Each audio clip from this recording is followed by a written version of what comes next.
The beauty of life is that every moment offers a chance for a new personal best. It's a great line from Eckhart Tolle, and we're going to explore getting personal in today's episode of the Educators Among Us podcast. Welcome to the Educators Among Us podcast, where we share motivational messages and inspiring stories for and about educators. Your host, Scott Barron, is author of the critically acclaimed book, Love 'Em and Lead 'Em, and provides powerful insights and wisdom for those who heed the call to teach, coach, lead, and serve at all levels of education. This is Scott Barron, and I'm honored to be your host for the Educators Among Us podcast.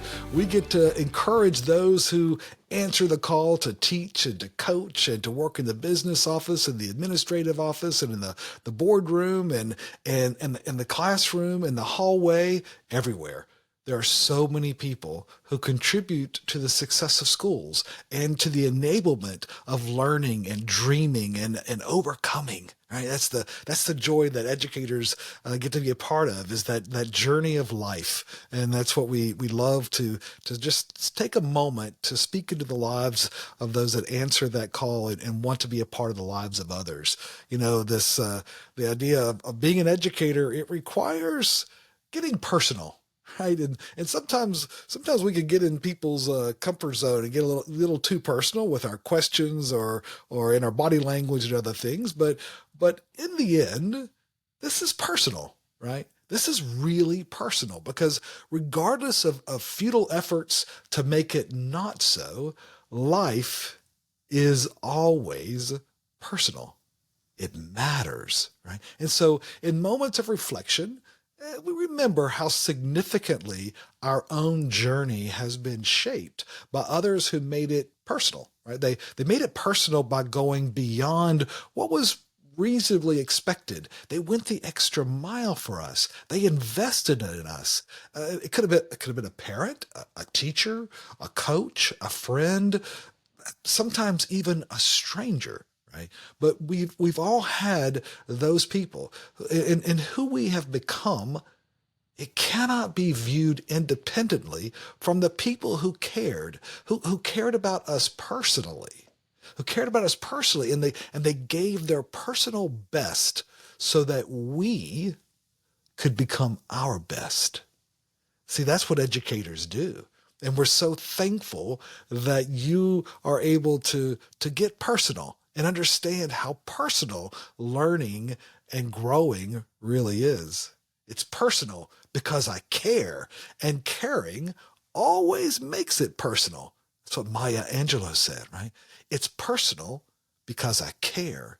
Our work as educators is personal because we care, but we change the trajectory of people's lives, right? Our work is personal because we change the trajectory of people's lives. It doesn't get more personal than that. It's personal because our faith enables their belief.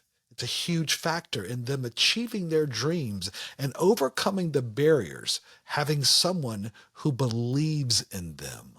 It's personal because our values and our habits, they have a large effect on who they become. We too often overlook the impact we have in shaping the destiny of other people. It's personal. Ruth Bader Ginsburg once said, "It's not personal? Of course it's personal. Every choice is." Right?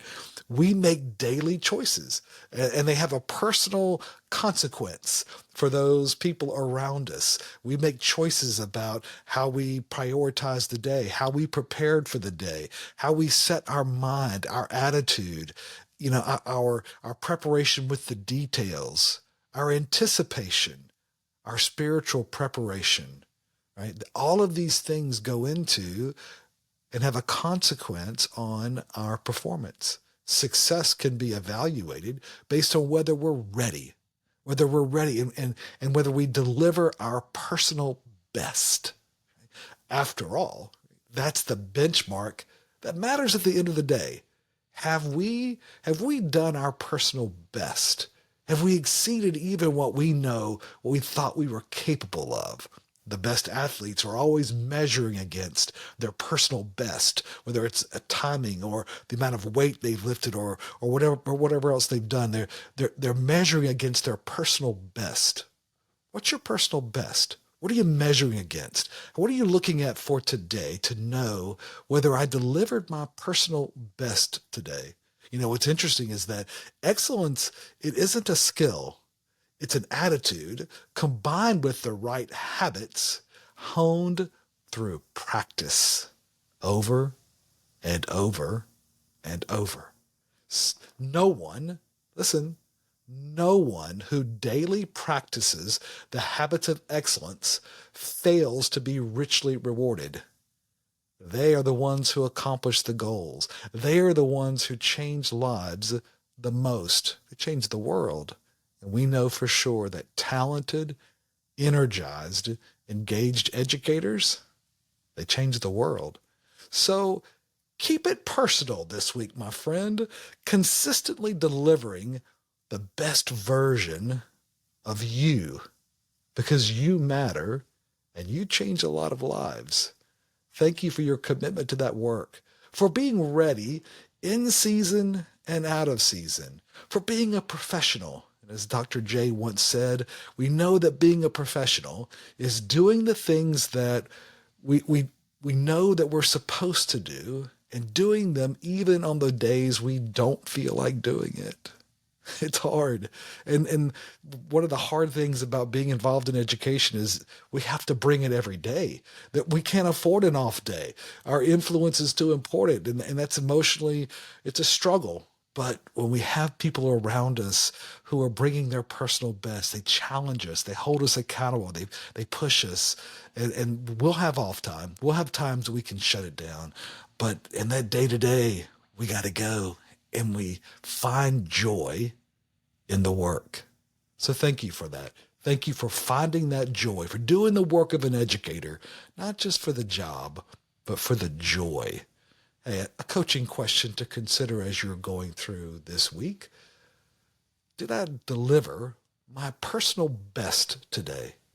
Did I deliver my personal best today? Keep it personal, my friend. Love them and lead them. This is Scott. Thank you for joining us for the Educators Among Us podcast and for your courageous commitment to this noble calling.